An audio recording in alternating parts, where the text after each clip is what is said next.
మరి మళ్ళీ ఇప్పుడు ఏం రోగం వచ్చే, ఏం బీమార్ వచ్చే? కరెంటు కాకెత్తుకొని పోయిందా?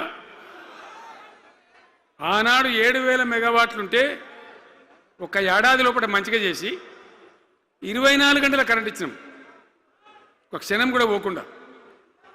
ఎప్పుడైనా రిపేర్ అవుతుంది తప్ప, టెక్నికల్ ప్రాబ్లం అవుతుంది తప్ప పోకపోతుండే. అంత మంచి పవర్ సప్లై చేసినాం. దాని తర్వాత యాదాద్రి, భద్రాద్రి ఇంకా చాలా కొత్త సబ్స్టేషన్లు నిర్మాణం చేసినాం, జనరేటింగ్ స్టేషన్లు పెట్టినాం. 20,000 మెగావాట్లు తీసుకొని పోయినాం. ఏది దరిద్రులకు రాజ్యం అప్పయ్యే ముందు 20,000 మెగావాట్లు తీసుకొని పోయినాం. మరి ఏం రోగం వచ్చింది, ఏం బీమారి వచ్చింది, ఎందుకు ఇబ్బంది పెడుతున్నారు? అనేక చోట్ల రైతుల పొలాలు ఎండుతున్నాయి, పేపర్లలో ఫోటోలు వస్తున్నాయి, టీవీలలో వస్తున్నాయి, జనం ఏడుస్తున్నారు. ఎందుకు ఈ బాధ కలుగుతూ ఉంది? ఇది ఆషామాషి వ్యవహారం కాదు, ఇది జీవన్మరణ సమస్య, మన బతుకు తెరుగు సమస్య. ఓట్లు వేసేటప్పుడు నేను సిల్కలకు చెప్పినట్టు చెప్పిన, ఉల్టా పల్టా ఎటుపడతా వేయకున్నాయా దెబ్బతింటారని చెప్పిన. నా మాట ఇన్నోడు ఇనలే.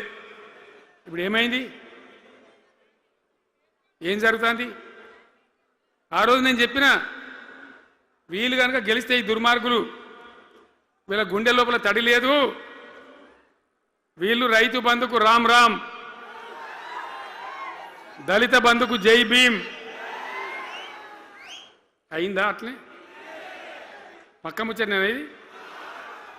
ఇక ఇవాళ ఇప్పుడు జీవన్ రెడ్డి గారు చెప్పిండు, కాంగ్రెస్ వాళ్ళు సభ పెట్టినాడు, కాటారంలో బుడరంలో పెట్టినాడు.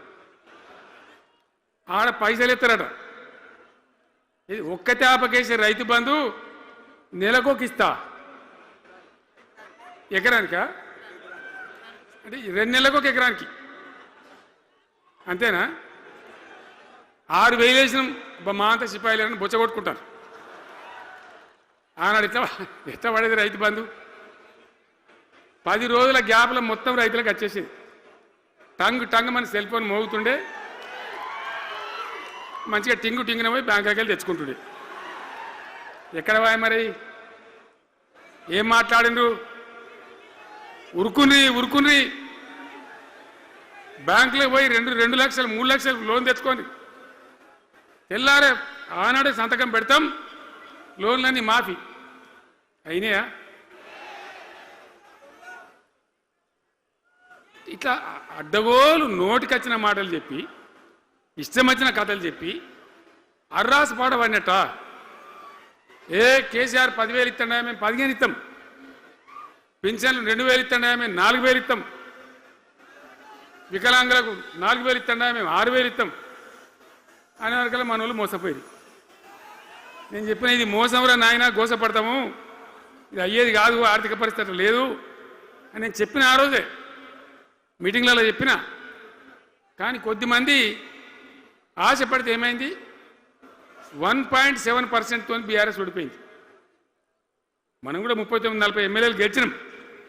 ఇంకో 10 మంది కొద్ది తేడాతోనే ఓడిపోయింది. అయితే 1.7% తేడాతోనే బీఆర్ఎస్ ఓటమి పాలైంది. సరే, మంచి మాట. మరి వచ్చిన ప్రభుత్వం పనిచేయాలి కదా, వాళ్ళకు కూడా అవకాశం ఇవ్వాలి కదా. సరే, మన నాన్న వాడో వీడో కొంత దుంకులాడినా నేను మాట్లాడలే, నీ బయటికి రాలే, తక్కువ 1-2 సార్లు తప్ప రాలే. వాళ్ళకు కూడా ఛాన్స్ ఇవ్వాలి, అవకాశం ఇవ్వాలి. మనం ఎక్కసంతో ఉండొద్దు, చేయని ఏం పరిపాలన చేస్తారో చేయని, మంచిదే కదా అని చెప్పి అనుకున్నాం. మరి ఏమైతుంది? ఎక్కడ చూసినా చిల్లర మాటలు తప్ప ఒక్కటంటే ఒక్కటన్నా నిర్మాణాత్మకమైన కార్యక్రమం ఉందా?